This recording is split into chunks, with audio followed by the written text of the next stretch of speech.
زودتر جه دکتور کاوا محمود سیاست مدار و سکرتری حزب شیوعی کردستان جه سلیمانیه دپرسم. دکتور کاوا تو بخیراتی کردستان 24 بوچی 11 آذر سال 1907 روزه که هندا گرینگه دمیجو دیروکا گل کردا به تایبتی هم بیجن ل باشور کردستان.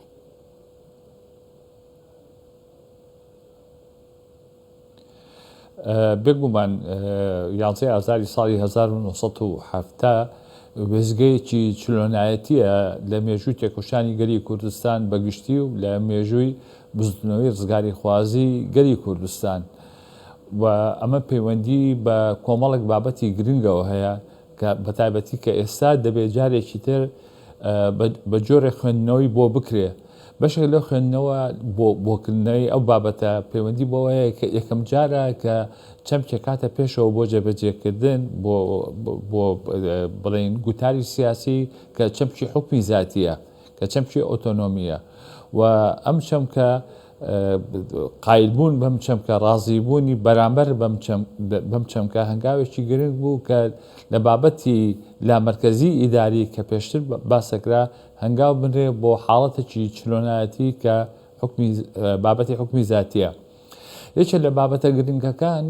بابەتی ئەوەی کە ئێستا ئێمە لە مستەڵەحی سیاسی پێڵێن عەدالەتی ڕاگوزاری عەدالەتی ئینتیقالی. ئەگەر تەماشای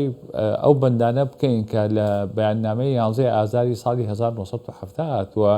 بەشێکی زۆری ئەو بەندانە پەیوەندی بە عەدالەتی ئینتیقالیەوە هەیە و ئەو عەدالەتە ئینتیقالیە بێگومان پێویستی بەچی هەیە پێویستی بە کات هەیە بۆ جێبەجێکردنی بۆ ئەوەی ئەو ئاراستەی کە پێشتر هەبووە لە چەوسانەوە لە هەموو بوارەکانە کە بواری کەلتوری کە بواری ئابووری کە بواری گەشەپێدانە گرێتەوە کە بوانی بەشداریکردنی سیاسیە گرێتەوە لە حکومە کە لە چوارچێوەی قۆناغی عەدالەتی ڕاگواستن کە چارەسەر بکرێ. بێگومان بابەتی عەدالەتی ڕاگواستنەوەی کە پێڵێن عەدالەتی ئینتیقالی تا ئێستا لە هەموو جیهاندا ڕووەر و کێشەیەکە بێتەوە کەم ئەزمون هەیە بە تایبەتی لە بواری عەدالەتی ئینتیقالی سەرکەوتنی بەدەستهێنابێ و ئەمەش پەیوەندی بەو حاڵەتەوە هەیە کە ئەو سیستمە یان شوناسی ئەو سیستمە کە حکومەکە چ شوناسێکە ئەتوانێت شوناسەکەی لەبارە بۆ ئەنجامدانی ئەو هەنگاوانەی کە پێڵێن هەنگاوەکانی عەدالەتی ئینتیقالی بۆیە دەبینین کە ساڵ دەگاتە ساڵی 1974 دیسانەوە ئەو هەنگاوانە ئەو ماوەیە جێبەجێ ناکرێ ئەو بابەتانەی کە پەیوەندی بە گۆڕاکاری دیموکرافیەوە جێبەجێ ناکرێ و ئەمە ڕنگدانەوەی ئەو عەقڵیەتەیە کە بە بەردەوامی لە کاتی دامەزرانی دەوڵەتی عێراقەوە هاتووە عەقڵێتی مرکزیەت و عەقڵەتی دەوڵەتی ناوەندێتی ڕەها ئەمە یەکێکە لەو گرفتانەی کە پێڵێن قەیرانی دەوڵەت لە عێراقدا من پێم وایە باسکردنی حکمی زاتی لە ساڵی 1970 یەکێکە لە هەنگاوە گرنگەکان بۆ چارەسەرکردنی قەیرانی دەوڵەت لە عێراقدا و لە ڕێگای دسانەوە لە ڕێگای ئەوەی کە مافی گەلی کوردستان بە شێوازی ئۆتۆنۆمی چارەسەر بکرێ ئەو بابەتە چارەسەر نەکرا کە ئەو بابەتە چارەسەر نەکات بۆ نمونە فرسەتێکی تر هاتە پێشەوە لە ساڵی 2003 کە سەر لە نوێ بەرهێنانەوە یان ئیعادەی بینای دەوڵەتی عێراق بڕێتەوە و دیسانەوە عەمەلی سیاسی کە 2003 دەستی پێکردووە دیسانەوە هەمان کێشە هەیە. ئێستا تۆ تەماشاکە ئەو بابەتانەی کە لە بەیاننامەی 11 ئازارە هاتووە سەبارەت بە گۆڕاکاری دیموگرافی و سەبارەت بە دەستنیشانکردنی سنووری کوردستان ئێستا ئێمە لە ساڵی 2025 دا ڕووبەڕووی ئەو بابەتانە باشە دکتۆر کاوە ئەمە معنایەوەیە ئەو قەیرانە دەوڵەتداریە یا لە عێراقی هەیە ساڵ 1970 11 ئاداری ڕێککەوتنێک لەسەر هاتەکردن هەفتەی و چاران عێراقی خۆڕێک خست دیسان هێرشی کوردستانێک کرد هێرشی ناوچەیەن جودا کرد هێرشی هەموو پێک هاتیان کرد جەنابی هەوادبێژیتن ئەو عەقلیەتە ئەڤە ساڵە 2025 هێژ یا مای پشتی ژناوچوونا ڕژێمە بەعەس پرۆسەیە ئازادیە عێراقێ ئاواکردنا عێراقێکی گوهارتنا دەستورێ لەسەر بنەمای توافق توازن و شەڕەکەتێ ئەف عەقلیەتە چاوا دەهێتە گوهارتن هەمبەری هەرێما کوردستانی و گەلەی کورد ئەم عقلێتە لە سەرەتای بنیادانی دامەزراندنی دەوڵەتی عێراقەوە و دوایی لکاندنی کوردستان بە دەوڵەتی عێراقەوە ئەم عقلێتە هەبووە. ئەگەر بگەڕێتەوە بۆ یاداشتەکانی مەلیک فەیسەڵی یەکەم کە باسی بابەتێکە کاڵێ شتێک نییە ناوینێتەوەی عێراق بێ و بە چاوی کەم تەماشای کوردش دەکات لەو یاداشتەیدا. باسی ئەوەکە کە بۆ ئەوەی کە دەوڵەت هەبێ ئەبێ دەوڵەت هێزی چەکداری هەبێ و سەربازی هەبێ و بە قووەت خۆی فەرزکە. لەبەرەوە ئەم عقلێتە تا ئێستا لە چوارچێوەی ئەو وڵاتانەی بەتابەتی لە ناوچەکە کە وڵاتی فرەنەتەوەیە نەتەوەی سەردەست نەتەوەی زۆربە بە هەمان عقلێت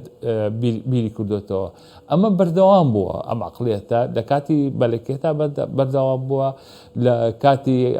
شۆڕشی دوای شۆڕشی چواردەی تەمووز لە کاتی سەرهەڵدانی شۆڕشی ئەیلوول لە 61 و قەسەبکردنی کوردستان لەلایەن عەبدولکەریم قاسم بۆ بەردەوام بووە. دوای ئەوە دوای زەمەنی عارفەکان بەردەوام بووە، زەمەنی بەعز بەردەوام بووە، ئێستاش بەردەوامە بە شێوازێکی دیکەوە ئەم عقلێتە. لێرەدا گرفتی عقلێتە چۆنی تۆ تەماشای ئەم بابەتاکەی. من پێم وایە ئەمە بەشێکە لە قەیرانێکی مزمن وەکو نەخۆشیەکی مزمن وایە. ئەم نەخۆشیە بەم شێوازێک کە ئێستاشە دیسانەوە بەم عقلەتێک کە ئێستا لە بەقا حکمی پێکرێت دیسانەوە چارەسەرکردنی زەحمەتە و ئەساسی بابەتەکان ئەوەیە گەڕانەوە بۆ ئێرادەی خەڵک، گەڕانەوە بۆ ئێرادەی خەڵکی کوردستان، بۆی خەڵکی کوردستان بڕیار بدا چی شێوازێک کە یارمەتی دەرە بۆ بێکەوە ژیان لەگەڵ بەرامبەرە و چی شێوازێک یارمەتی دەرە بۆ بواری گەشەپێدان، بۆی ئەو بوارانەی کە پەیوەندی بە وزەی مرۆییەوە هەیە، وزەی ئابووری ئەم وڵاتەوە هەیە، ئەم دەوڵەتەوە هەیە، نەفەوتێ بیر بکرێتەوە لە شێوازێکی تری بنیادنانی دەوڵەت کە کێشەکان چارەسەر بکە. باشە. بکورتی و کرمانجی تشتێ ئەستێ گەهشتیم فیدرالیەت جی دیگەل vê عقلیەتە عێراقی ناگونجیتن دیسا جەنابێ هەوا دزانیتن حتا ڕۆژە ئەڤروکیا دیگەل بیتن زەخت و فشار ژیەکێ زیدەتر لەسەر هەرێما کوردستانێنە ئەڤە هەیڤاسێ هێژی موچێ هەیڤادوونە هەنارتیە وەزارەتە دارایی عێراق ببیانوێن بێبنەما هێشتا نافتە هەرێما کوردستانێ دیسا دەست بە هەنارتنەوەی نەهاتیەکردن زەخت و فشارێن لەسەر جوتیارێن کورد لێ ناوچەی کوردستانی ji xwe bênavberin ketine dad û bêdadê.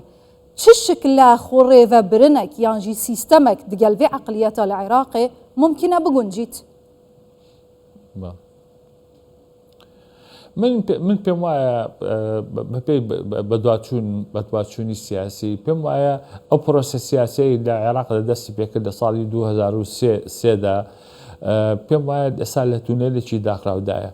و حاڵەتێکەیە وەکو بڵێ حاڵەتی بۆشایی سیاسی ئەمەی کە هەیە تەنانەت ئەگەر بەپێی دەستوری عێراقیش تەماشا بکەیت لەلایەن ئەو هەڵسوکەوتەی کە لە بەغا تەسەڕوفەکرێ ناچێت تەقانەی ئەو فدراڵەتی کە خودی دەستورەوەیە کە بە شێوازی جۆراجۆر لێکدانەوەی بۆکرێ و تەفسیری بۆکرێ. لەبەرەوە گرفتەکە گرفتی پرۆسەی سیاسیە. لێرەدا من پێم وایە بە دوو شت جا بکەینەوە. ئەو بابەتەی کە پەیوەندی بە ئاراستەی داوەندێتی ڕەهاوە هەیە کە لە عێراقدا پیاداکرێ ئەمە حاڵەتێکە بەردەوامە و بە شێوازی جۆراجۆر ڕەگەداتەوە. بەشێک لەوانە پەیوەندی بە بوجەوە بابەتی بوجەوە دێ، بابەتی موچە دێ، بابەتی چارەسەرکردنی، بابەتی نەوت و غاز، بابەتی ئەوەی داری وایە مامەڵەکردن لەگەڵ زەوی جوتیاران ناوچەکانی کەرکووک و سەرگەڕان و ئەو ناوچانەی کە هەیە بابەتەکان زۆرە. لێرەدا من پێم وایە ئێمە دەگوتاری سیاسی دایانە سیاسەکان و هەروەها لە ناو بزافی جەماوەریە ئەبێ ئەمە لە بابەتێک جاکەینەوە لەوەی کە پەیوەندی بە خودی حکومڕانی لە کوردستانەوە هەیە.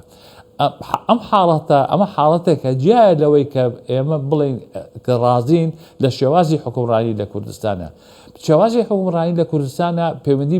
پێویستی بە پیاداچوونەوەیە لە چوارچێوەی حکومڕانیەکی باش پێویستی بە بابەتێکی ڕەخنەگرانەیەک کە مامەڵی لەگەڵ بکەین. بەڵام دیسانەوە ئەمە مانای ئەوە نییە کە ئەگەر ئێمە داوای ئەم پیاداچوونەوە و ئەم ڕەغنەگرتنە بکرێنە لە شێوازی حکومڕانی کوردستان وانە بەدیلەکەی قایلبوون بێ بەو سیاسەتی کە لە بەغا ئەنجامەدرێ لەبەرەوە ئەبێ ئەم دوو بابەتە لەکتری تۆزە جیا بکرێتەوە بۆی تێکەڵ نەکرێت لە یەکتر لەلایەکەوە ئێمە ئەبێ هەوڵی ئەوە بدەین بە شێوەیەکی ڕەگرانە هەڵسەنگاندن بکرێن بۆ